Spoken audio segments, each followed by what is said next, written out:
Rejoignez dès à présent la grande famille des abonnés de votre chaîne Sika TV sur les réseaux sociaux. Sika TV, le vrai visage de l'actualité en Afrique, est en direct et en replay sur YouTube. Abonnez-vous et cliquez sur la cloche de notification pour ne rien rater. Nous sommes également présents sur Facebook et sur Twitter.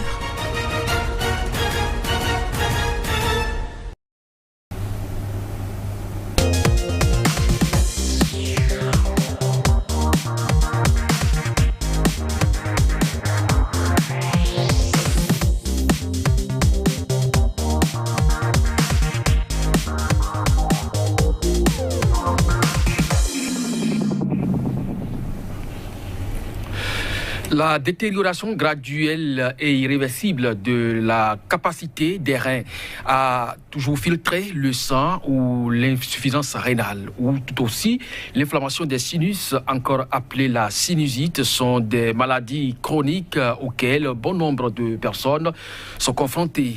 La médecine moderne propose, elle, ces solutions. Elle estime par exemple que lorsque la sinusite n'est pas soignée ou qu'elle ne guérit pas spontanément, elle peut devenir chronique. L'inflammation persiste et les symptômes ne disparaissent pas. Une manière pour dire que cette affection, on n'en guérit pas définitivement. Mais la médecine traditionnelle, selon ses acteurs, parle de la guérison totale de cette affection, d'où nous approuvons ce thème, santé, insuffisance rénale et sinusite. Quelle solution propose la médecine traditionnelle? Alors pour en parler, je reçois pour vous Dom Luc Armand Bodéa. Il est évêque traditionnaliste, exorciste et phytothérapeute. Évêque Bodéa, merci d'être là. Grâce et bénédiction sur vous. En face de vous, c'est Simplice Ebo, président de la grande compagnie africaine pour la restauration de la santé. Simplice Ebo, merci encore une fois d'être là. Merci à vous. Alors, évêque Bodéa, à travers cette introduction, vous réalisez qu'effectivement, la science ne reconnaît pas le traitement ou la guérison définitive de cette affection que nous appelons la sinusite, même si on va commencer par l'insuffisance rénale. Est-ce que vous êtes d'avis qu'effectivement, on ne guérit pas de cette affection? Non, c'est des affections qui se guérissent d'ailleurs, que ce soit la sinusite aiguë comme la sinusite chronique. Il y a les apports de solutions, même en médecine moderne. Ça dépend de quelle sinusite est atteint et la guérison est toujours là. Donc si c'est bien traité, oui, bien sûr. Si bien traité, Simplice c'est beau, c'est possible? Oui, c'est possible. Vous y croyez aussi? Oui, parce que moi-même j'en avais souffert pendant 8 ans, de 2007 à 2015, de la sinusite chronique. Voilà. Et vous êtes traité par la médecine moderne? Par la médecine traditionnelle.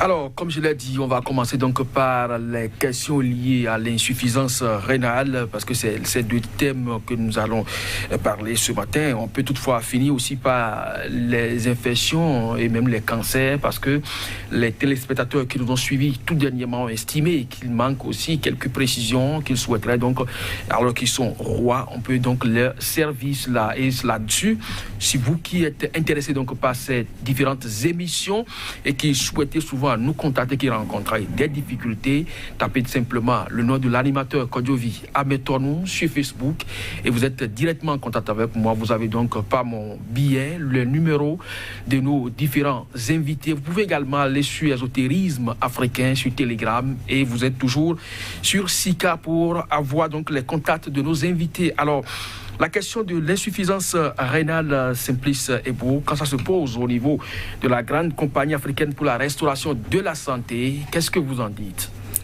Merci beaucoup. Insuffisance rénale. La santé des reins dépend de deux choses. Il y a la santé de la rate et la santé de l'intestin grêle. On ne peut pas aujourd'hui détecter quelqu'un comme souffrant de l'insuffisance rénale sans que celui-là ne soit hypertendu pendant des années. C'est ça. Ce qui voudra dire qu'il a laissé son hypertension évoluer jusqu'à un niveau donné et les reins maintenant sont bouchés et l'urine ne sort plus. En ce moment, on parlera donc d'insuffisance rénale. Mais en réalité, qu'est-ce qui a bouché les reins? C'est les grosses molécules que la rate, entre-temps, a raté donc de morceler, c'est-à-dire de rendre beaucoup plus fines. Merci. Alors, quand vous parlez d'hypertension et vous parlez en même temps des grosses molécules que la rate a laissées, est-ce qu'il y a un rapport entre l'hypertension et la rate? Oui, il y a un rapport, un lien entre le fonctionnement de la rate et l'arrivée donc de l'hypertension artérielle. Évêque Boudeya, alors vous avez toujours parlé pour ce qui concerne les analyses, vous parlez d'analyse holistique au niveau de la santé africaine, surtout la médecine traditionnelle, pour prendre plusieurs dimensions à la fois. Les questions d'insuffisance rénale, vous pensez qu'en principe, la médecine moderne, traditionnelle du moins, devrait en parler? Merci, monsieur le journaliste. La médecine traditionnelle traite. Et comme je dis, pour traiter, on doit pouvoir savoir quels sont les symptômes, la symptomatique de la maladie. Vous voyez. Les reins, du coup, on sait que leur fonction, c'est de filtrer le sang, à part les fonctions d'hormones qui sécrètent. Donc, aujourd'hui, si on parle de l'insuffisance rénale, il y a forcément 3 plans à avoir. C'est-à-dire pré-rénal, rénal et post-rénal. Si on parle de pré-rénal, quelles sont les affections qui arrivent à causer l'insuffisance rénale au niveau du cœur? On se base vraiment au niveau du cœur d'abord. On voit les problèmes de la pompe, le débit par exemple de la pompe cardiaque. Donc on voit par exemple les infarctus du myocarde, l'insuffisance cardiaque et la thérapie. Donc les vulves, leur fonctionnement qui sont endommagés, on voit tout ça là. On va voir aussi les trous. Parce que s'il y a l'insuffisance rénale, systématiquement, il y a un problème qui se pose au niveau des trous. Si pas du trou, par exemple, ce que nous avons à notre niveau, la bouche, par exemple, l'anus, par exemple, tout ça, s'il y a des hémorragies et des vomissements, des diarrhées, qu'on constate à ce niveau-là. Il y a des trous aussi qui sont des trous visibles. Il y a des trous qui sont aussi des trous invisibles qu'il faut vraiment soupçonner. Comme au niveau de la sclérose du foie, par exemple, on va voir à ce niveau qu'est-ce qui se passe. Au niveau du pancréas, on va voir si la personne a les pancréatiques. Donc, c'est tout cela qui arrive à créer l'insuffisance rénale. Mais en dehors même de ces trous, on va encore plus loin. On va voir les blocages au niveau des artères aussi. Tout ça sont à la base de l'insuffisance rénale. Les blocages au niveau des artères. Les artères, par exemple, afférentes, il y a l'embole, et il y a la compression aussi au niveau de ces artères-là qui crée l'insuffisance rénale. On va aussi un peu loin pour voir les fuites. Pour les artères efférentes, on voit les fuites de globules, tout ça là qui crée ces problèmes-là au niveau de pré-rénal.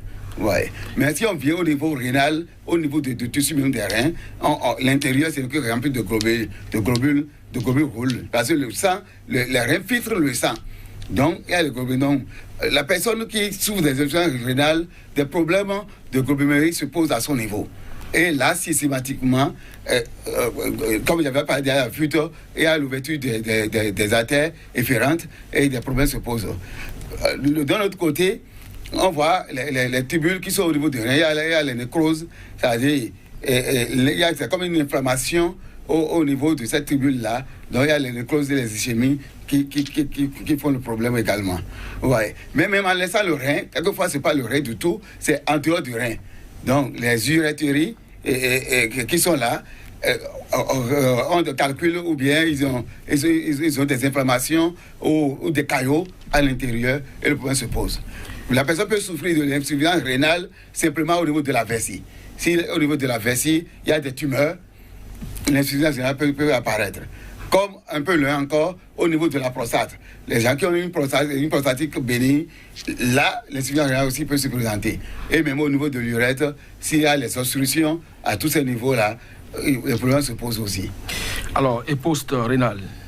Oui, c'est pas au niveau de post-rénal, j'ai parlé systématiquement de l'urétrie, de la vessie, des obstructions à ce niveau-là. Alors, tout ce que vous avez énuméré là, vous pensez que la médecine traditionnelle peut les évoquer parce que c'est des expressions qui s'apparentent un peu à ce qu'on attend au niveau de la médecine moderne? Oui, moi je dis, pour pouvoir faire le traitement, par exemple, on parle d'insuffisance rénale, pour pouvoir faire le traitement, on se demande concrètement, est-ce que l'individu, ses appareils fonctionnent? Par exemple, j'ai parlé au niveau du cœur. Par exemple, au niveau du cœur, est-ce que son cœur est en bon état? est-ce qu'il a un bon fonctionnement? C'est un mauvais fonctionnement du cœur, déjà, c'est un problème pour l'individu. Donc, si c'est le cœur, c'est-à-dire au niveau du pré, c'est le liquide, je vous ai parler de liquide. Donc, au niveau du cœur, si c'est déjà le problème qui se pose, la médecine traditionnelle trouve la solution. Donc là, il faut que l'individu aille par exemple à l'hôpital pour vous apporter son analyse. Du coup, la personne, je vois des douleurs. Je sens au niveau de mon cœur un battement fort, un étirement. Donc, il commence par parler ainsi. Ou les symptômes, il commence par vomir. Et quelquefois, par vomir du sang, par faire des diarrhées de sang aussi. Donc là, on suppose en même temps que, attention, c'est au niveau pré-rénal et c'est le liquide qui a des problèmes.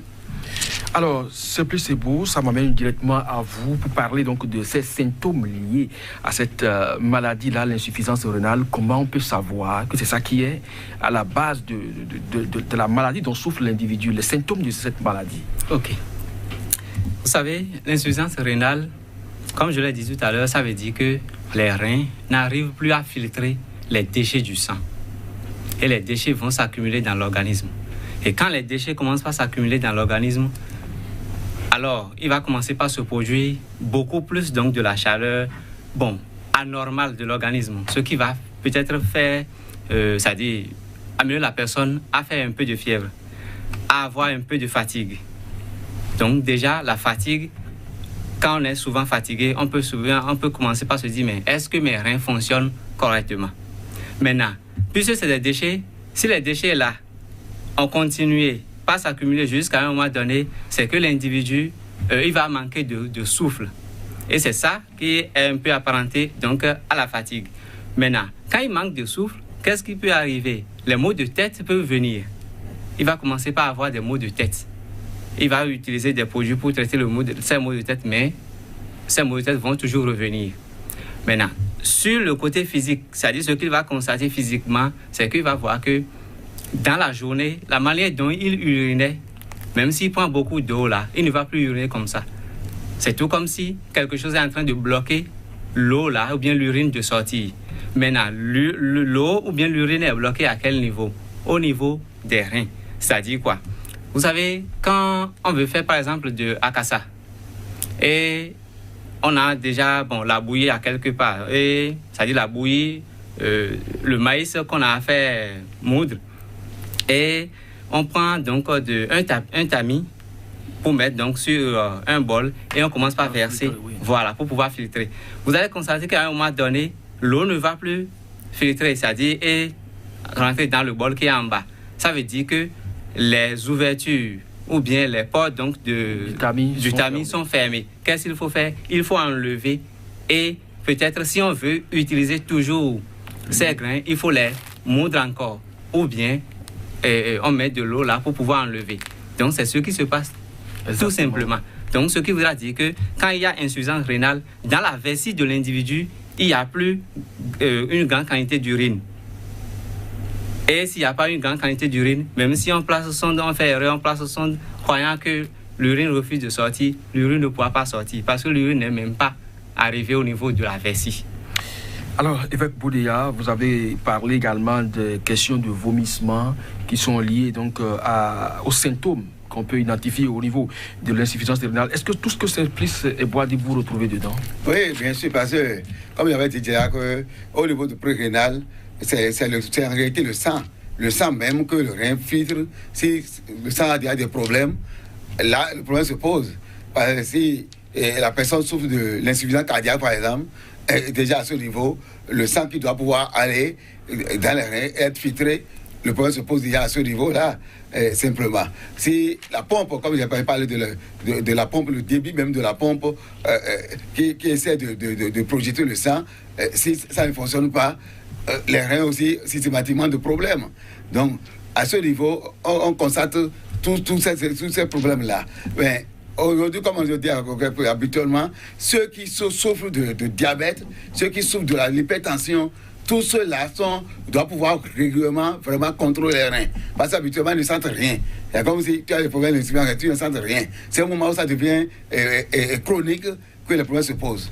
Donc, il faut forcément, si tu as de l'hypertension, si tu as le diabète, commence en même temps par régulièrement contrôler tes reins. Alors, c'est quoi véritablement les causes qui engendrent tout ça? Oui, les causes sont de multiformes. Il y a la maladie que je viens de citer par exemple là. Il y a par exemple le tabagisme. Il y a par exemple le mauvais cholestérol qui est dans le sang qui crée ces problèmes-là. Il y a autour de ça, il y a les infections mal traitées par exemple qui créent aussi ces ennuis-là.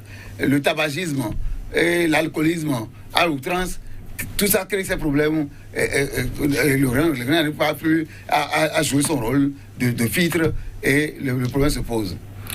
Alors, c'est plus beau quand on sait très bien que presque tout le monde prend un peu en termes de boissons. Maintenant, l'évêque parle d'alcoolisme. Oui. Maintenant, beaucoup fument ici. Il y a aussi des fumeurs passifs parce que si vous vivez avec un fumeur, forcément, les rejets de fumée qu'il dégage, vous les inhalez contre votre gré aussi. Voilà. Maintenant, le mauvais cholestérol, comment on peut l'identifier? Est-ce que c'est aussi le diagnostic que vous faites en termes de cause de la maladie? Bon, avant de répondre à votre question, je voulais revenir par rapport aux symptômes, à certains symptômes physiques de l'insuffisance rénale. Il y a les œdèmes. Le pied va enfler, oui. La main, voilà. Les deux. Beaucoup plus, c'est les pieds. Ça commence souvent par les pieds. Donc, la personne va constater donc, un enflement au niveau donc, de ses pieds. Et pourquoi? Parce que l'urine qui refuse de sortir, c'est ça que l'organisme a envoyé à ce niveau.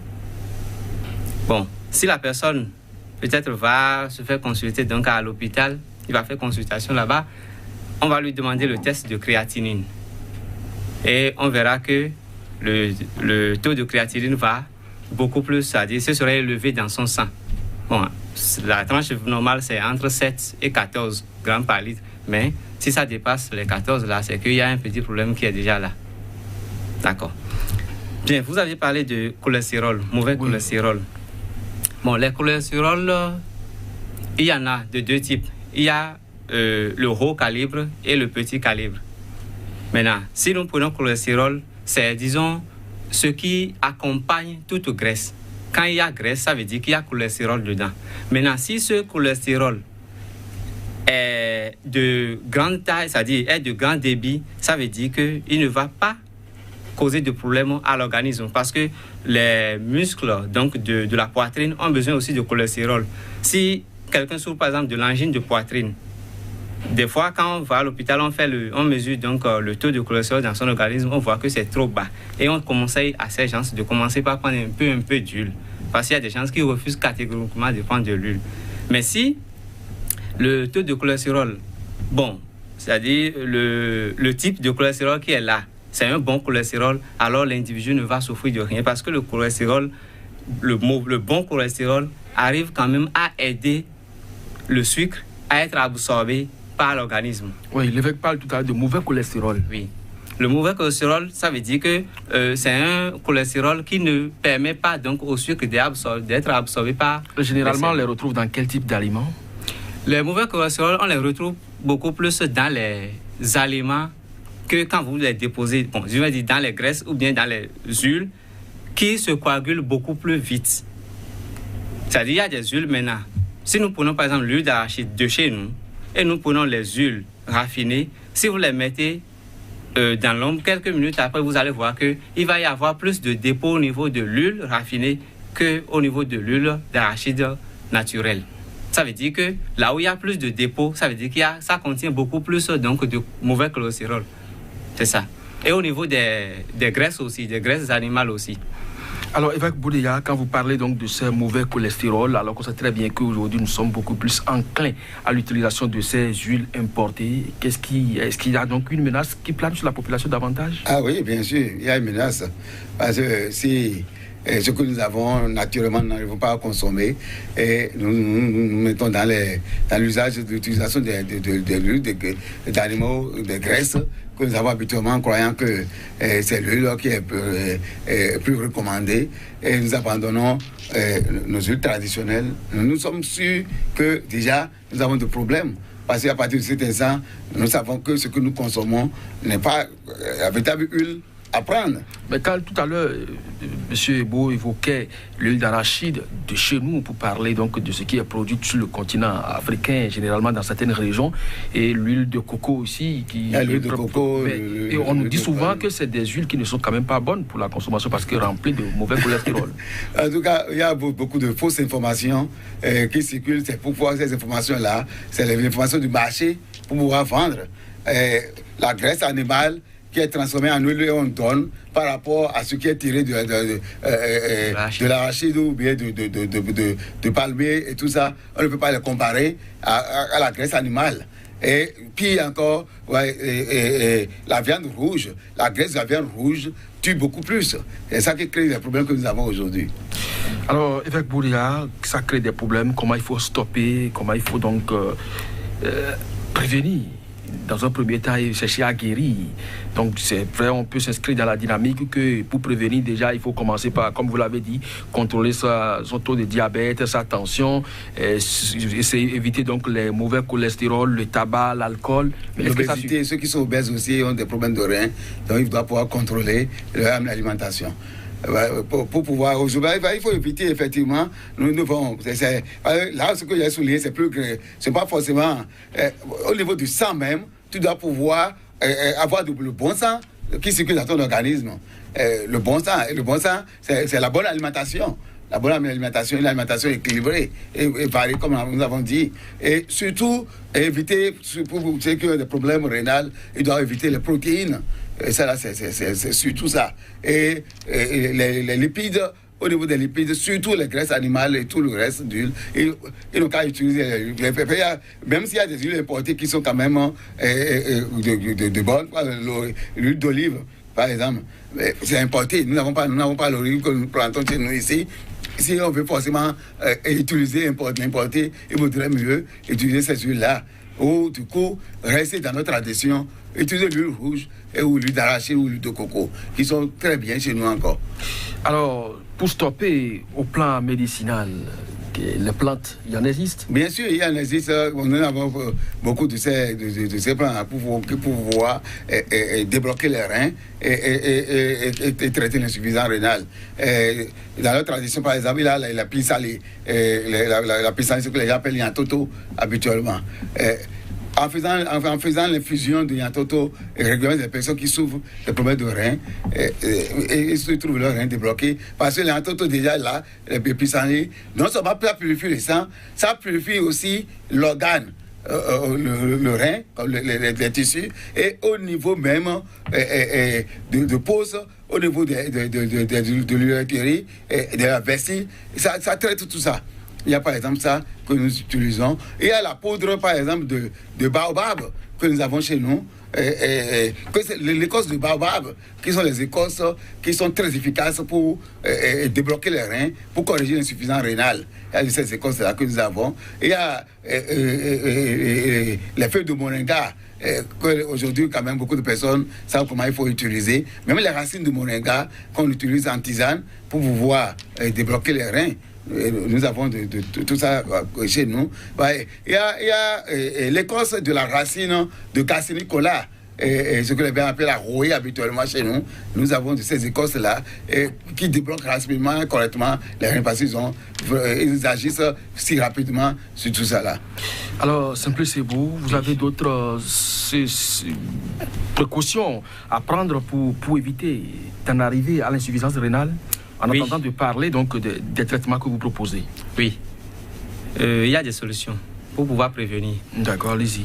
Ce qu'il faut faire, c'est qu'il faut commencer par boire c'est-à-dire manger tout aliment fermenté ou bien toute boisson fermentée.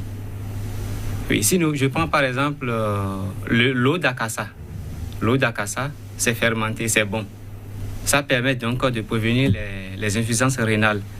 Bon, il y a l'oignon blanc aussi. L'oignon blanc, ça permet, lorsque vous prenez l'oignon blanc, vous coupez ça en petits morceaux et vous mettez de l'eau là-dessus. Pendant 12 heures de temps, vous filtrez, vous buvez. Ça peut aider donc à prévenir les insuffisances rénales. Il y a aussi bicarbonate de soude. Quand je parle de bicarbonate de soude, même à l'hôpital, quand il y a un problème d'insuffisance rénale, il y a un médicament là qu'on prescrit, c'est bicarbonate, pour que la personne commence à uriner. Parce que c'est à travers l'urine que la créatinine qui a bloqué les reins là doit sortir. Donc, si la personne n'urine pas, ce n'est pas bon. Donc, ça va commencer par enlever un peu, donc, au niveau donc, des néphrons, c'est-à-dire les filtres de néphrons là, et puis la personne va uriner. Alors, au niveau de la grande compagnie africaine pour la restauration de la santé, quelles sont les solutions que vous proposez pour maintenant guérir de l'insuffisance rénale si, entre-temps, le mal est là? Oui, là, c'est un processus. D'abord, nous devons voir l'étape à laquelle la personne se trouve. Est-ce que c'est, aigu ou bien si c'est chronique? Parce que si c'est aigu, ça veut dire que déjà, les pieds sont enflés par moment, et puis, il voit que les urines sont un peu troubles. Bien.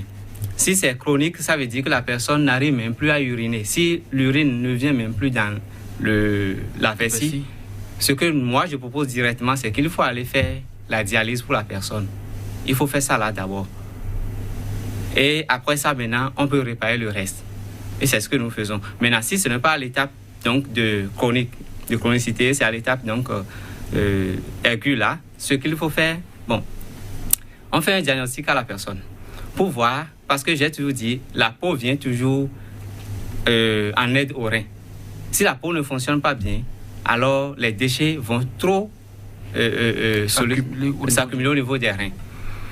Et on va voir si la peau fonctionne bien. Si la peau fonctionne bien, alors il n'y a pas de problème. Si la peau ne fonctionne pas bien, qu'est-ce qu'il faut faire? On va demander deux choses. La personne va commencer par se laver avec de l'eau chaude et il va commencer par faire du sauna, c'est-à-dire le bain de vapeur.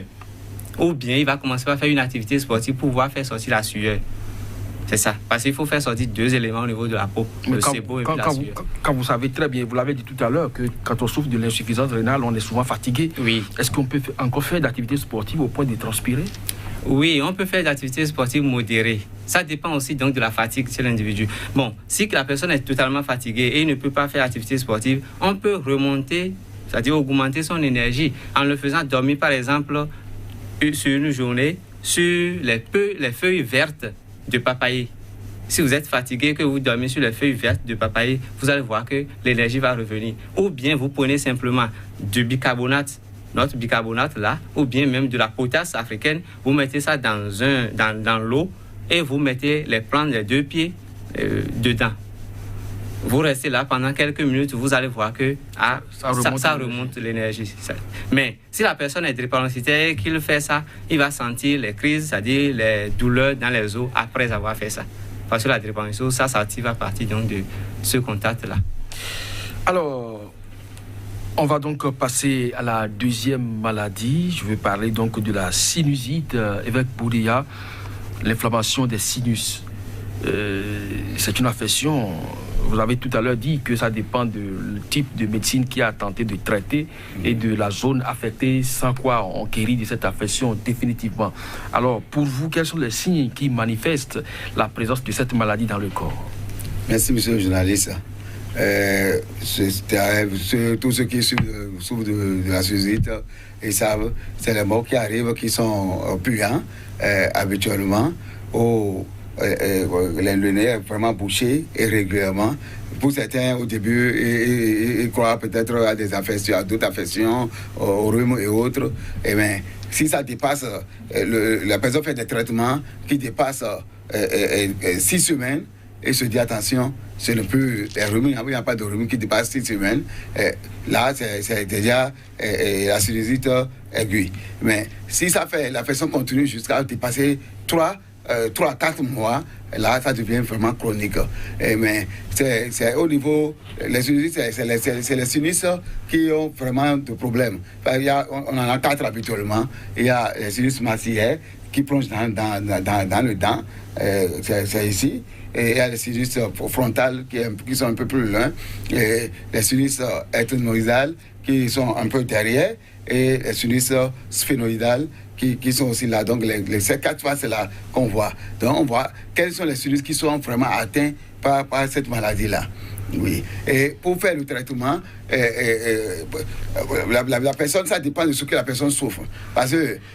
on va revenir tout à l'aspect traitement. Il faut voir d'abord les symptômes de part et d'autre. Alors, voilà, l'évêque Boudia vient d'énumérer 4 aspects donc, de ces sinusites-là. On les voit à l'intérieur comme à l'extérieur, de façon profonde comme au niveau des côtes, toujours au niveau de la face quand même. Alors, est-ce que c'est la même chose, les morves, le nez bouché, qui matérialisent pour vous la présence de sinusite? Oui, mais il y a encore d'autres symptômes. Bon, vous savez, la sinusite, c'est un problème au niveau de la voie respiratoire. Donc, tout problème qui se situe au niveau de la voie respiratoire est souvent activé ou bien déclenché par la fraîcheur. Donc, la personne qui souffre de la sinusite, il va voir que quand il traverse donc la fraîcheur ou bien il passe sous la rosée, il va avoir donc la tête lourde. Et pour vérifier aussi cette tête lourde là, il va baisser la tête. Lorsqu'il va baisser la tête comme ça, il va voir que c'est comme s'il y a un poids au niveau de la tête qui agit, voilà, vers le bas. Il y a ça.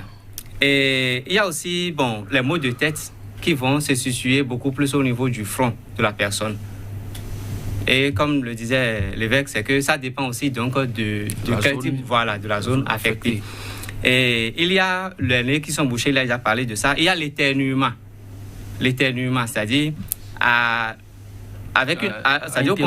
au contact d'une petite quantité de poussière, la personne va commencer par éternuer. Ou bien, si c'est le matin, parce que le matin il fait frais, donc la personne va commencer par éternuer sans entrer en contact avec la poussière. Vous en parlez aisément parce que vous en avez souffert 8 années durant.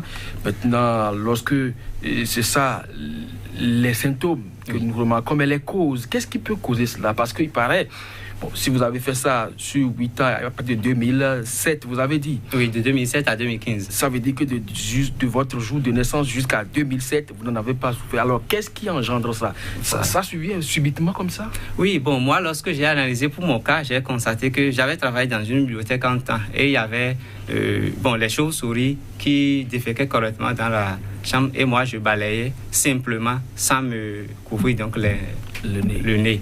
Donc, pendant 4 ans environ, parce que je l'ai fait de 2003 jusqu'à 2008. Donc, c'est ça qui a causé la sinusite à mon niveau. Mais il y a aussi d'autres causes. Nécessairement, c'est que l'air que nous respirons contient toujours des agents infectieux. Oui. Et dans ces agents infectieux, il y a des agents qui vont préférer rester sur la voie de l'oxygène. Donc, au niveau c'est-à-dire à l'intérieur des narines. Donc, si quelqu'un vit dans un milieu où il y a trop d'agents infectieux dans l'air qu'il respire, il peut avoir facilement ces sinusites. Parce qu'il y a une dame qui m'avait contacté depuis un temps.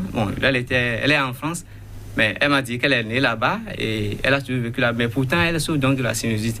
Vous savez que dans ces pays, il y a l'hygiène qui est beaucoup plus respectée. Voilà. Donc, ce qui lui a causé la sinusite, c'est que l'environnement dans lequel elle se trouve, c'est un environnement où il n'y a pas de la poussière en réalité infectée, mais il y a de l'atmosphère, c'est-à-dire de l'air infecté. Qui favorise cela. Évêque Boudia, est-ce que c'est vraiment l'air? Mais comment se fait-il que cette affection survient brutalement dans le parcours? Monsieur le journaliste, c'est une inflammation, on va dire. Et une inflammation peut-être due pour le cas de sinusite, beaucoup que j'ai traité, c'est le cas de caries.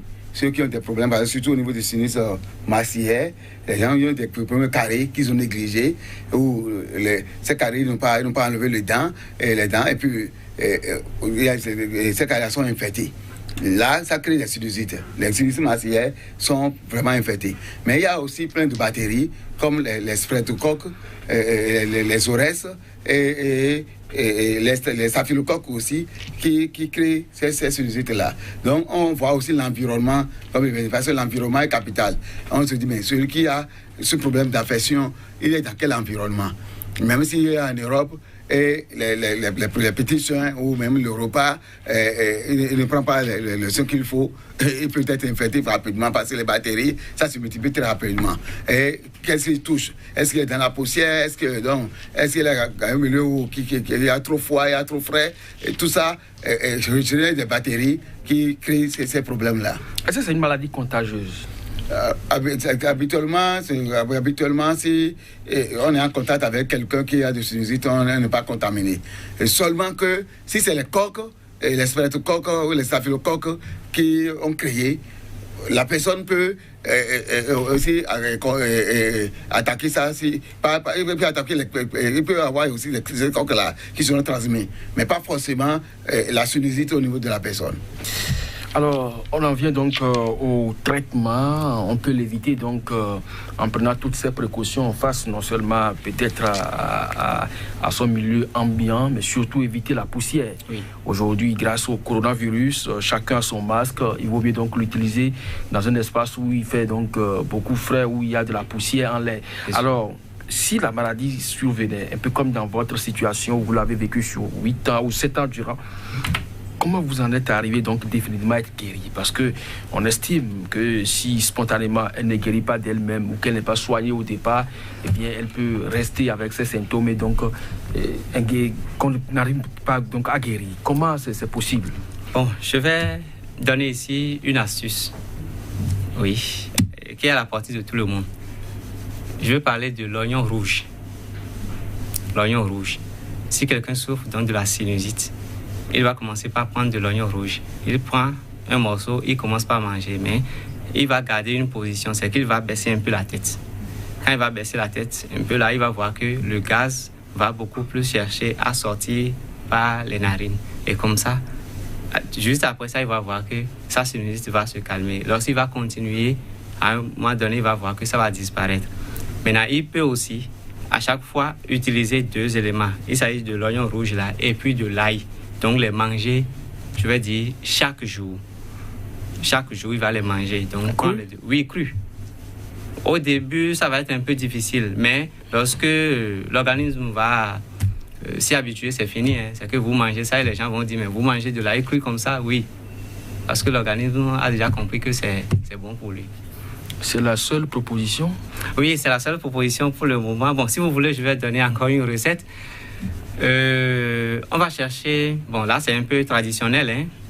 On va chercher les racines du moringa. Les racines du moringa dégagent un gaz. Donc on va les chercher rapidement, sans tarder. C'est-à-dire on met ça dans un sachet et on ferme bien. Et on revient à la maison, on va enlever seulement les sables qui sont sur ces racines. On va couper ces racines-là et les piler légèrement. Maintenant, plonger ces racines-là maintenant dans un bocal. Bon, naturellement, nous on utilise donc la coquille du colimaçon.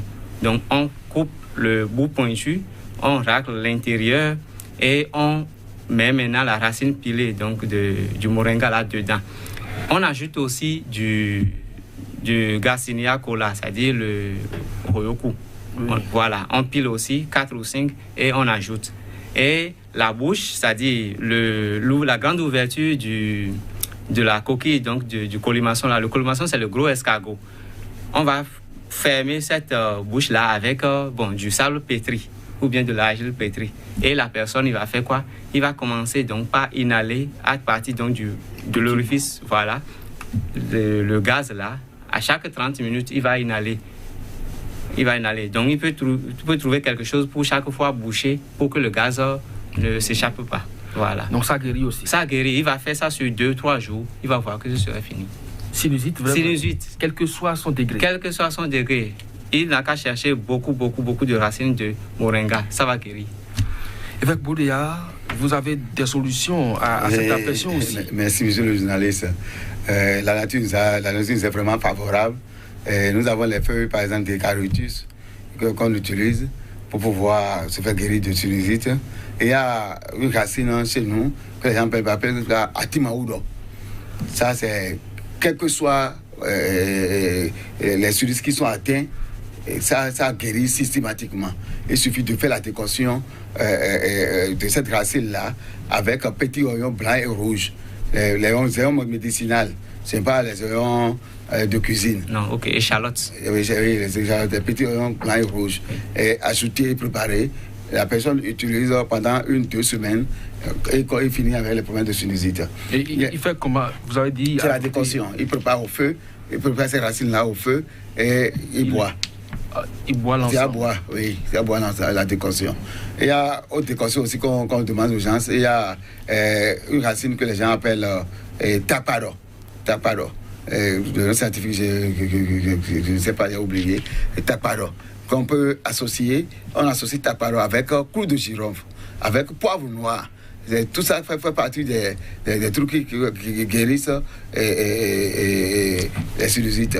Mais il y a l'huile essentielle de ça aussi, l'huile essentielle d'eucalyptus, l'huile essentielle de citronnelle aussi, que les gens utilisent, inhalent pour pouvoir se passer de sinusite. Il y a le piment Nigel qu'on appelle Atakou chez nous. C'est le piment de Guinée. Piment de Guinée. Okay. Ça aussi, ça aide vraiment. Si la personne a des odeurs, des nauséabondes sans cesse, et commence pas à utiliser, va constater que ça va agir sur les sinus également. Donc, il y a tout ça qu'on propose.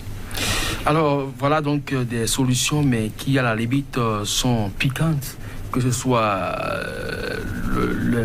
les solutions proposées par Simplice, c'est beau, et puis chez vous, même si, bon, l'infusion... Il y a les infusions, les décoctions... Oui, mais même si on prépare, ça finit toujours par dégager quand même des gaz qui piquent. Ah oui. Alors, vous pensez que, finalement, pour guérir donc de la sinusite, il faut des instruments qui piquent un peu oui, c'est bon, c'est pour pouvoir déboucher les orifices, parce que tout ça, c'est les orifices, c'est des amas de chair.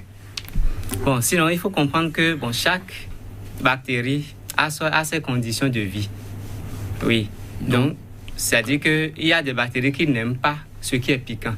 Et je pense que c'est ça qui fait que, bon, tout ce que nous utilisons pour faire sortir, donc, c'est-à-dire pour sortir de ces sinusites-là, c'est des choses piquantes.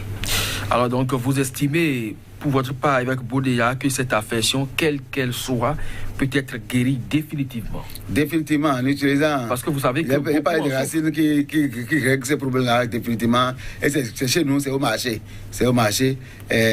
Si la personne veut plus aller, parce que ça dépend, comme j'avais dit, ici, c'est les sinusites aiguës, où il faut rapidement traiter, en faisant une décoction de atimaouro, de l'échalote, un petit blanc rouge, et taparo avec le coup de cheveux. Rapidement, on passe. Oui, rapidement, très rapidement. Alors, Simplice, c'est beau. Oui, définitivement, vous en êtes guéri. Vous êtes donc un exemple pour ceux qui vous suivent aujourd'hui. Mais quelle solution parmi les 3 que vous avez énumérées, vous avez appliquées? Bon, au début, j'avais commencé par les oignons. Les oignons rouges, là, que j'ai donné tout à l'heure. Mais après... j'ai découvert la recette donc des racines de moringa. Mais il n'y avait pas... Bon, je n'en trouvais pas beaucoup parce que pour trouver même la racine là, vous allez creuser fatigué. Mais il y a une autre recette qu'on m'a donnée en 2015 et c'est ça qui m'a guéri. Bon, vous voulez que je donne ça? Oui, forcément, parce que les gens en ont besoin. D'accord, ok, c'est très bien. Ces 2 éléments. Ces 2 éléments que vous allez associer, vous allez prendre les feuilles de Nyaloulou. Les feuilles de Nyaloulou. Ce qu'on appelle chayo en fongoué. Vous allez, feuilles fraîches vertes. Vous allez faire sécher ça dans l'ombre pour que ça soit toujours vert.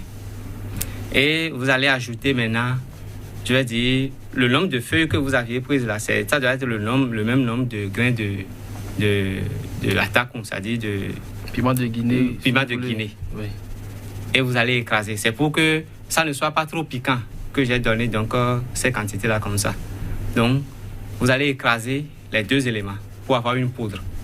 Et cette poudre-là, maintenant, vous allez commencer donc par inhaler ça. Donc, chiquer comme on fait avec le tabac là. Vous allez envoyer dans chaque narine, je vais dire 3 ou 4 fois dans la journée. Vous pouvez aller même jusqu'à 6 fois dans la journée si vous êtes libre. Ça fait pas mal? Au début, c'est-à-dire, ça fait un peu mal. Mais après... ça ne fait plus mal. Même si les narines sont bouchées n'importe comment, si vous envoyez une fois, c'est que vous allez voir que ça va se déboucher. Et maintenant, le produit va sortir comment? Vous allez voir que 3 minutes, 5 minutes plus tard, le produit va finir de travailler au niveau des sinus et chercher à sortir. Et ça va sortir, bon, vous allez cracher et c'est fini comme ça. Vous allez continuer jusqu'à ce que ça finisse. Si c'est trop, c'est 3 semaines. Hein. Oui, si c'est trop, c'est 3 semaines. Maintenant, il y a quelque chose qu'il faut noter à ce niveau. Le produit là n'aime pas la fraîcheur. Donc, si vous voyez que vous venez de vous laver, il ne faut pas utiliser ça. Si vous utilisez ça, vous allez voir que ça va encore même boucher vos narines beaucoup plus. Ou bien, si vous finissez d'utiliser ça, il ne faut pas rentrer sous la douche en même temps. Il faut attendre au moins 1h, 1h30. Maintenant, s'il arrivait que vous aviez mal utilisé le produit, ou bien vous avez laissé le produit ouvert et que l'air rentre dedans et que c'est devenu un peu frais, voilà, vous allez voir que si vous utilisez ça, ça va boucher les narines et ça ne va plus sortir comme il le faut. Qu'est-ce qu'il faut faire en ce moment? Vous allez chauffer de l'eau, y mettre un peu donc de sel et vous mettez vos 2 plantes de pied dedans. Si c'est trop, c'est 5 minutes, vous allez voir, les narines vont se déboucher, le produit va sortir. Alors, évêque Boudia, tout dernièrement, nous avons parlé déjà de ces affections ici, mais des téléspectateurs estiment qu'il faut revenir plus amplement sur certains aspects. Je ne sais pas lesquels les intéressent vraiment parce que chacun a sa maladie. On parle de cancer de peau, donc je pense que c'est beaucoup plus de cancer de gorge qu'il faut leur parler parce que c'est de ça, eux, ils souffrent. Et ben, comme je l'ai dit souvent sur cette émission, nous n'en sommes pas des spécialistes pour ce qui me concerne, mais c'est vous qui en parlez, donc c'est vous qui détenez les recettes. Et donc, même si vous suivez en tant que passionné donc, de cette émission ici et ailleurs, et surtout des plantes, des recettes que les invités donnent, le mieux c'est toujours de les appeler pour avoir plus de précision parce qu'il faut revenir donc sur chaque affection pour voir et réaliser qu'il y a beaucoup d'autres recettes qui sont quand même en vue. Donc ils n'ont pas forcément le tout et même les conditions pour cueillir les plantes et les utiliser pour des résultats efficients, et ils ne les détiennent pas forcément chez eux. Les qualités de plantes aussi ne sont pas forcément les mêmes parce que généralement vous dites qu'il faut chercher des plantes naturelles. Or, nos jardins, on sait comment on les traite aujourd'hui. Alors, les questions de cancer, vous en parlez aussi, évêque Boudia? Oui, bien sûr, monsieur le journaliste. Aujourd'hui, le cancer intéresse tout le monde et personne ne peut rester à marge de ce cancer-là.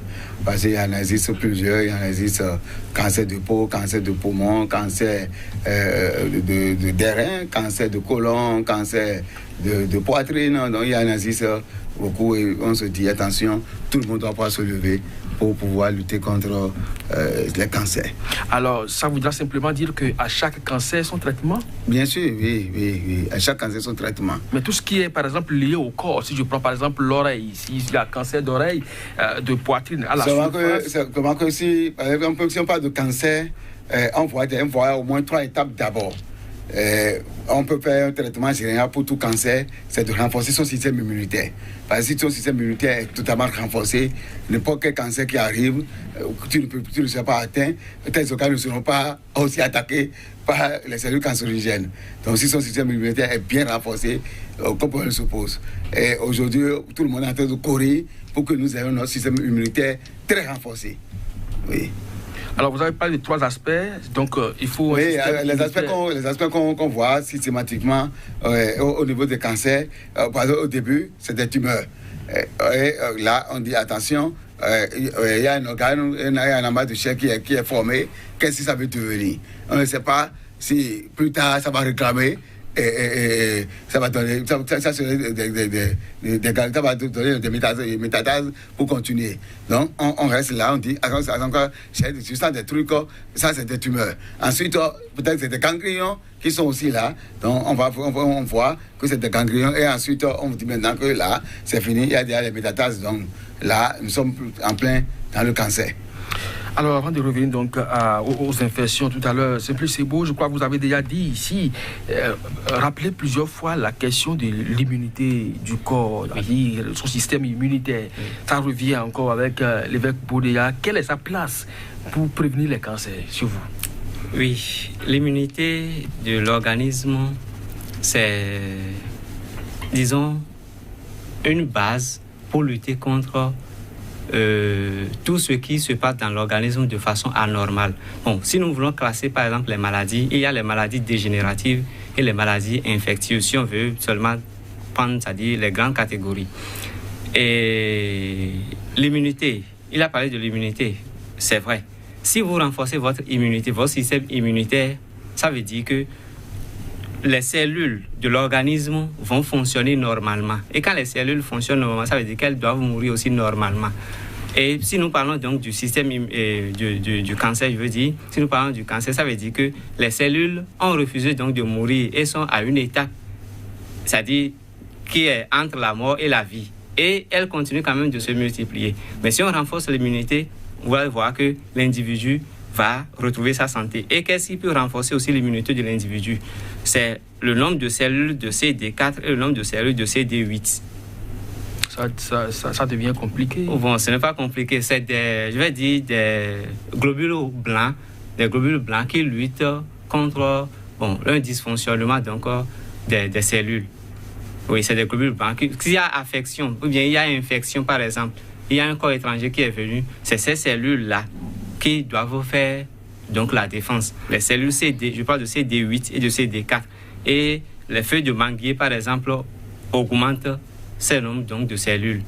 Donc juste en faire une infusion et prendre... Une décoction. Ok. Oui, et la recette, je peux revenir sur la recette que j'avais donnée la fois passée quand même. Il y a les feuilles de manguier, feuilles fraîches, de manguier naturel bien sûr, plus les feuilles de Cassia occidentalis, c'est-à-dire le faux quinqueliba, et les feuilles de Desseré, c'est-à-dire le Neubuldia levis.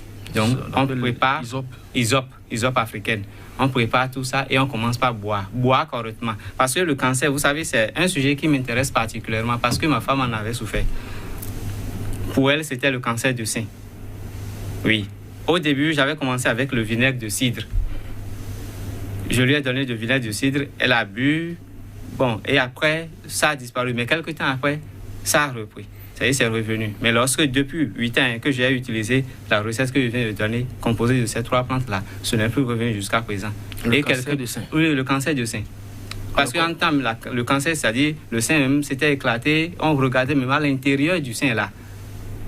Et vous l'avez guéri? Oui, je l'ai guéri. Elle est là? Oui. Sans chimiothérapie? Sans chimiothérapie. Et il y a aussi quelqu'un que j'avais guéri aussi de cancer de bouche, avec la même recette. Avec Boudia, vous y croyez? Oui, c'est des affections très fréquentes au centre. Les gens viennent pour parler du sein. C'est les nodules au début. Après, on constate des métastases un peu partout, des boules qui sortent un peu autour du sein. Au bout de ce cancer, il y a la chimio naturelle qu'il faut préparer, comme ce qu'il vient de dire. Ce que moi je dis, il y a par exemple le curcuma que nous avons naturellement, s'il y a des nodules ou des tumeurs, comme j'avais dit au début, ou des ganglions, à force d'utiliser du curcuma régulièrement, on constate que ces nodules et ces ganglions sont phagocytés systématiquement. Même si la personne commence par parler des nodules dans le sein de façon répétée, même les douleurs, les nodules sont dedans de douleurs, ils commencent par utiliser de curcuma. Mais chez nous aussi, il y a les corosols, que ce soit les corosols sauvages et ce que l'on appelle ayongulé. Chez nous, on utilise, que ce soit les feuilles, l'écorce et la racine, on utilise pour pouvoir lutter contre les cancers. Il y a le fruit et les feuilles aussi de ce chap-chap que les gens appellent ça, corosol du blanc, que les gens appellent ça l'autre, c'est corosol sauvage. Donc tout ça lutte vraiment contre les cancers. Et il y a pas mal de racines chez nous. Il y a une petite racine très amère que les gens appellent agboaguin aussi, qui réduisent facilement. Même si le cancer déjà a une phase terminale, on utilise ça. Alors, quand vous parlez de nodules, ça me rappelle un peu aussi les myomes et les kystes qui se forment au niveau donc, de l'appareil reproducteur, surtout chez la femme, beaucoup plus. Est-ce que vous pensez que les mêmes solutions sont applicables à ce niveau? Non, ici, effectivement, pour les kystes, les myomes, les fibromes utérins, c'est déjà des amas de cellules qui se forment et il y a des trucs spécifiques qu'on utilise. Et nous avons tout ça chez nous. Les 4 côtés qu'on appelle l'India et la racine, l'écorce de baobab par exemple, ça élimine les kystes et les fibromes. Mais au niveau des cancers, je demande de commencer avec la poudre de curcuma et d'associer les autres, vous allez constater rapidement. Mais quand ça traite que l'écorce, surtout le baobab par exemple, quand les enfants sont chétifs et autres, on demande. On utilise pour on les donne à boire et on les douche pour qu'ils puissent grossir. Oui. Maintenant, prendre l'écorce, est-ce que vous ne pensez pas que la femme va grossir davantage? Non, du tout. Ça ne fait pas le contraire. Ça ne fait pas le contraire. Alors, Simplice Seibo, les infections comme les cancers, est-ce que c'est les mêmes choses? Non, les infections sont différentes des cancers.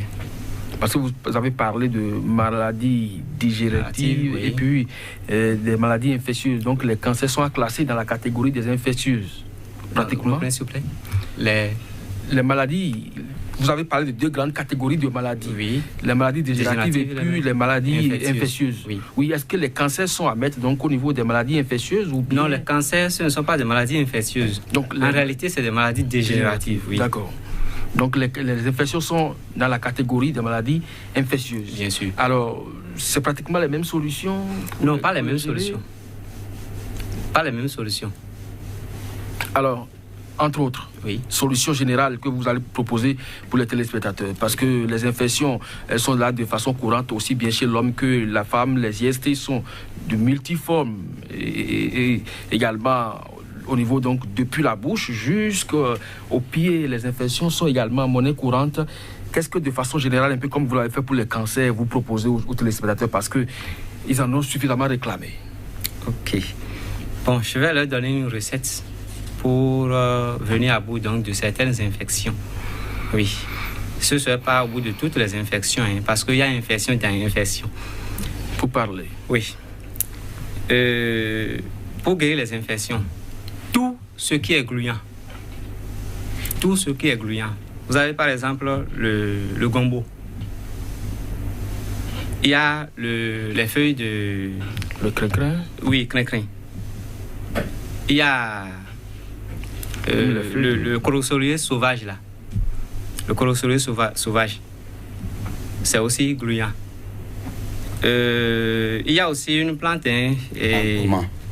Agbo. Agbo. Oui. Oui, agbo, oui. Justement. Il y a aussi agbo. Tout ce qui est gluant, si vous commencez par consommer, que ce soit c'est-à-dire le triturat, ou bien l'infusion, ou bien la décoction, vous allez voir que les infections vont commencer par diminuer. Et on peut consommer ça gluant comme ça? Oui, on peut consommer ça gluant comme ça, triturer et boire. Oui, triturer et boire. Oui. Maintenant, vous voulez ajouter quelque chose d'autre tout à l'heure? Non, bon, je vais arrêter là pour le moment. Avec Boudia, de façon générale, et parce qu'on va bientôt sortir de cette émission, malheureusement. Bien sûr, pour tout ce qui concerne les infections, qu'est-ce que moi je propose habituellement? Je demande aux gens de chercher les menthes. Nous avons vraiment des menthes à notre niveau. Hachayo, Chayo, qu'est-ce que tout ça, tout ce qui est menthe, même les menthes du jardin, les personnes qui souffrent de ces infections, qui l'utilisent. Mais il y a aussi une racine, il y a aussi une feuille que les gens appellent roi des herbes. En fond, les gens appellent ça katouma. Quel que soit le type d'infection que la personne a, ça les élimine. Et nous avons aussi l'haricot, poil d'Angole. Oui. Poil d'Angole. Qui règle quelle que soit l'infection, que ça soit de la peau, que ça soit... Ça lutte contre ces infections-là. Il faut manger ça, préparer, manger? Les feuilles... Non, aujourd'hui, il y a que les gens... ne savent pas, au village, on en trouve, moi je trouve toujours au village, je m'arrête, j'achète une quantité et me demande qu'est-ce que je vais en faire. Les feuilles? Non, l'haricot même aide à éliminer les infections. Mais les feuilles aussi, quelles que soient les infections de la peau, comme l'infection, n'importe quelle infection générale, ça élimine ça. Mais il faut préparer l'haricot. L'haricot, on prépare, on mange comme on mange les autres haricots. Et l'infection s'en va? Oui, exactement. Ouais. Et les feuilles, on peut aller dans l'infusion, comme la décoction, et on boit. Et on se touche aussi avec. Ah bon? Oui. C'est intéressant. Ce sera donc pratiquement les mots de la fin. C'est plus c'est beau, quelques secondes? Oui, bon, quelques secondes. C'est pour dire aux gens, c'est pour dire à tout le monde, aux amis téléspectateurs, que l'homme devait mourir parce qu'il est vieux, non parce qu'il est malade. Voilà. Donc quand il va finir son séjour terrestre, il va pouvoir donc accomplir autre chose ailleurs. Avec Boudia? Et ce que je vais dire, de ne pas être, d'être confiant, quelle que soit la maladie, quelle que soit la souffrance, il y a toujours une solution. Au niveau de la médecine traditionnelle? Oui. Merci donc à vous, chers invités, pour ces assurances. C'était Simplice Ebo, président de la grande compagnie africaine pour la restauration de la santé. C'est également vous, Dom, évêque Luc Amaboudeya. Vous êtes évêque traditionnaliste, exorciste et phytothérapeute, pour vos apports sur ce thème consacré à l'insuffisance rénale et à la sinusite. Et vous avez apporté également quelques solutions pour ceux qui souffrent des infections et également des cancers. C'était donc ici et ailleurs, comme je vous l'ai dit. Retrouvez-nous donc sur nos pages Facebook et également Telegram, afin donc de recueillir les contacts de nos invités, comme quoi vous n'êtes pas médecin chez vous, donc vous consultez toujours le médecin pour vos affections. Donc les traditionnalistes, il faut donc les contacter pour plus ample prise en charge. À chacun et à tous, merci encore une fois et à très bientôt.